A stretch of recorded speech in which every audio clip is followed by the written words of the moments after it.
OBC नेते लक्ष्मण हाके यांच्या उपोषणाचा 7वा दिवस आज काँग्रेसचे विरोधी पक्षनेते विजय वडेट्टीवार घेणार भेट, तर वंचितचे प्रकाश आंबेडकरही भेटण्याची शक्यता। मराठा समाजाला आरक्षण देताना ओबीसींवर अन्याय होणार नाही याची काळजी घेतली पाहिजे, चंद्रशेखर बावनकुळे यांची भूमिका। जरांगे आणि भुजबळ यांनी एकत्र यावं, आरक्षणाची मर्यादा वाढवण्यासाठी दोघांचं एकत्र येणं गरजेचं, बच्चू कडू यांचं दोघांना आवाहन।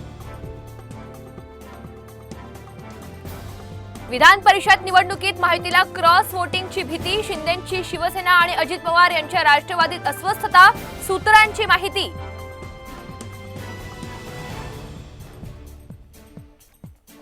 होय, धुतले मी पाय, पटोले माझं दैवत, राजकारण करू नका, पटोले यांचे पाय धुणारा कार्यकर्त्याची प्रतिक्रिया, विरोधकांवर केली टीका।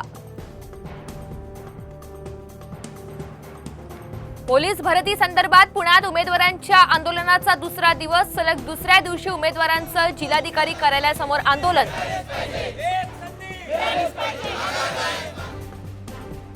नोकऱ्या नीट करा नाहीतर घरी जावं लागेल, आमदार गोपीचंद पडळकर यांनी अधिकाऱ्यांना भरला दम। जळगावच्या भुसावळमधल्या निंभोऱ्यात वीज कर्मचाऱ्यांना 4 जणांची मारहाण, यात महावितरणचे 2 कर्मचारी जखमी, 4 जणांविरोधात गुन्हा दाखल। पंढरपुरातल्या अहिल्या पुलावरच्या खड्ड्यांची तरुणाकडून पूजा, खड्ड्यांमध्ये फुलं टाकून पूजा करत प्रशासनाविरोधात नाराजी व्यक्त।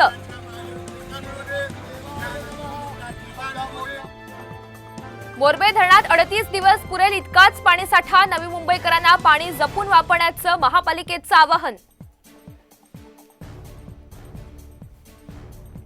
वाहतूक कोंडीच्या पार्श्वभूमीवर लोणावळा शहरातून जाण्यास अवजड वाहनांना कायमची बंदी, सकाळी 6 ते रात्री 10 दरम्यान बंदीचे आदेश।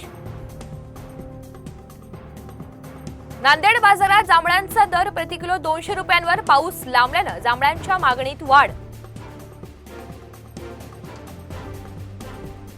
संत मुक्ताई आषाढी वारी पालखी सोहळा आज खानदेशमधून विदर्भात दाखल, कोथळीतल्या मंदिरातून मुक्ताईंच्या पालखीचं पंढरीकडे प्रस्थान।